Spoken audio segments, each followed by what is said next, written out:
women are just not as promiscuous as men. I, just from having been single the last 8 years and talking to men, I know there are men who are pretty successful or fairly successful at getting women for sex. They are extremely good looking, extremely charming, confident, or they just have a way with women, a certain charisma with women. That's maybe 5 or 10% of men. Some of them are lifetime cheaters. These guys are often lifetime cheaters. They love women, they have a way with women, they're charming, women like them. These guys have a hard time being monogamous. For the rest of you, this is just my opinion, my experience. For the rest of you, the best way to get sex, I think, is I really am in favor of young men, either in high school or college, having a girlfriend and experimenting with her sexually. The best way for men to get sex really is to be in a relationship with a woman who likes sex, and they're exploring, and he finds out what she likes, and he becomes a really good lover. And because he's a good lover and she's sex positive, there's a lot of sex happening. If you're a single guy looking for sex, then you're like a single woman looking for marriage. Hey, who said the world was fair? You know, women want sex too, but they want it in a relationship. And I think that's where the sex usually is the heaviest, is early in a relationship. I would say that there are some women who are promiscuous, or women who are promiscuous in certain situations. But other than that, I think women will just have sex in a relationship or with a man they want a relationship with. And these are the times a woman is promiscuous. Often on college campuses, associate with drinking parties, drunk sex. And women exploring their sexuality, coming of age, getting away from home, exploring, but they're not really at their sexual peak yet. You know, they're just kind of exploring. I don't think it's the best sex you're ever going to get, but who knows? So young women in college is one group.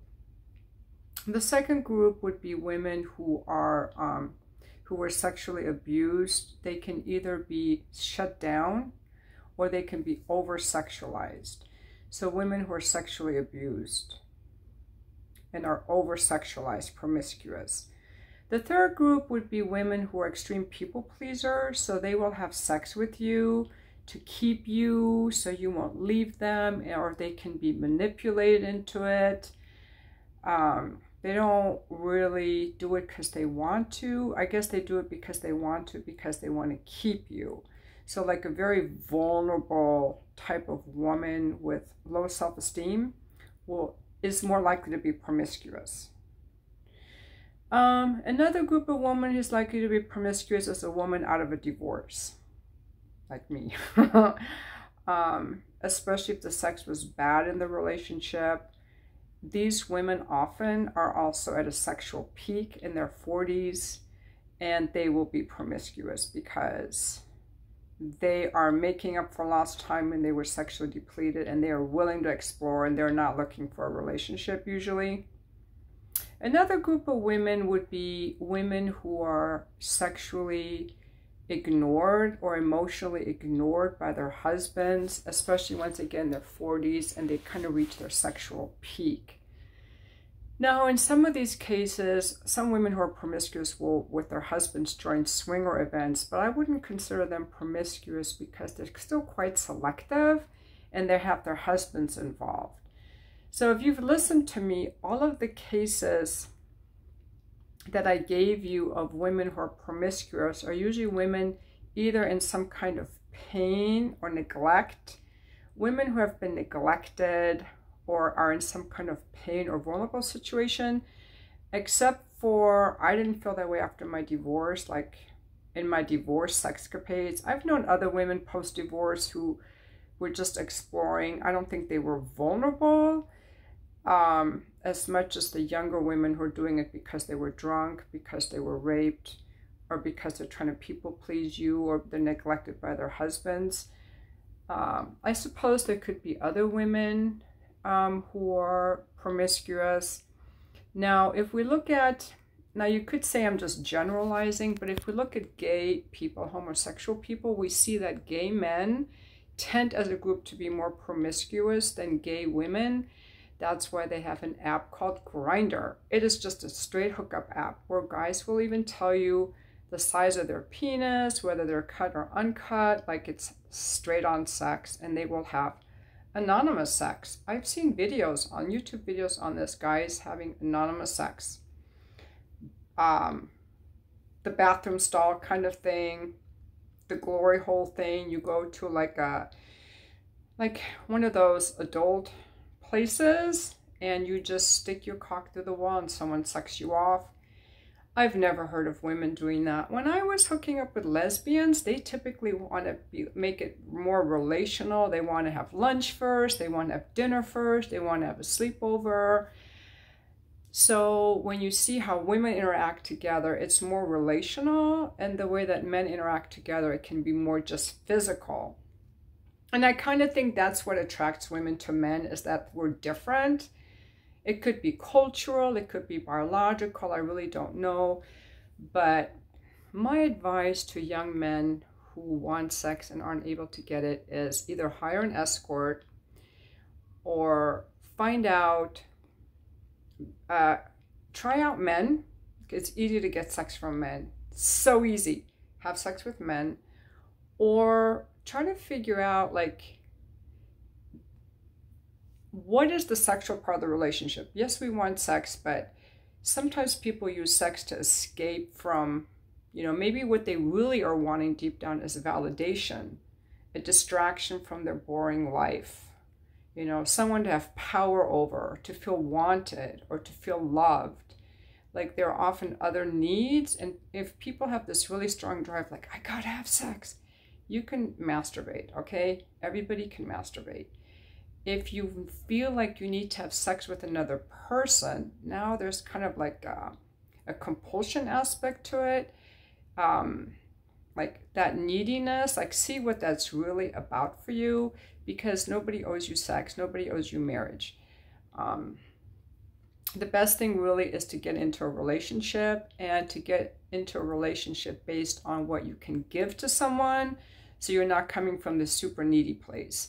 There's nothing worse than a guy who's begging for sex or needy for sex, We all have to get our own needs under control. The same for women. Women should not go to men looking to them to be a bank account, or a provider. A lot of men don't want to be a provider. We all have to take responsibility for ourselves in this way.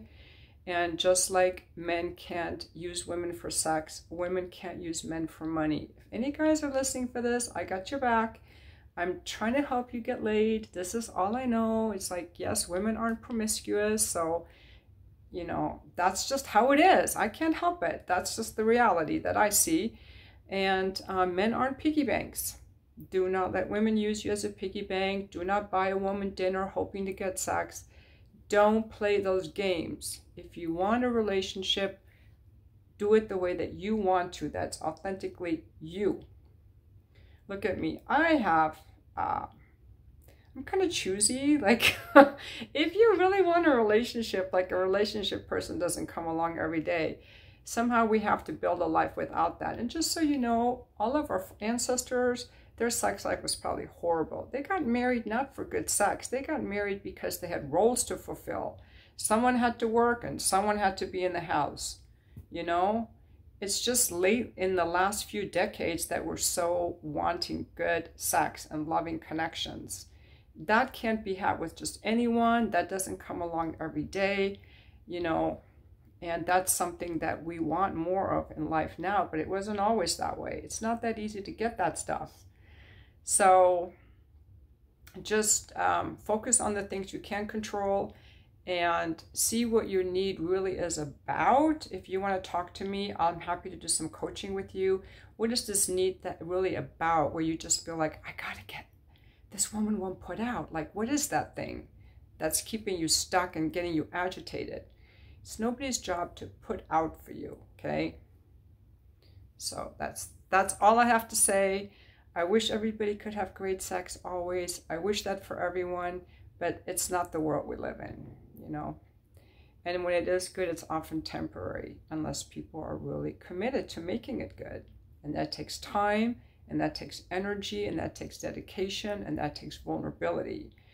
And it takes vulnerability, sharing your feelings, wants, and desires, leaning in when your partner upsets you, that you don't shut down by blaming and yelling or by stonewalling. You have to lean in, you have to be relational. Like, it's not that easy, you guys. So it's not like in porn, that is fiction. Anyway, I am headed off to I'm gonna go to a live music event. I'm gonna take off now. I have to put on my little go-go boots. It's gonna be super fun. I'm such a modest dresser in public. For me, this is so risque, but I'm only doing that, dressing this way, because I'm going with some friends, and they all said, I checked with 4 people, and they all thought the outfit was super cute and festive. So it's like, it seems so tight, it seems so short, but they're like, oh, it's so cute, you'll have a great time. So I'm also trying to get out of my own comfort zone of just being so modest in public and not flirting with guys. And, you know, I'm going to try to flirt with some guys today and just talk to them and say hi and just be flirtatious and get out of my, like, boring little rut that I have myself in. Anyway, thanks for watching my video. Hope you guys have a very happy Friday.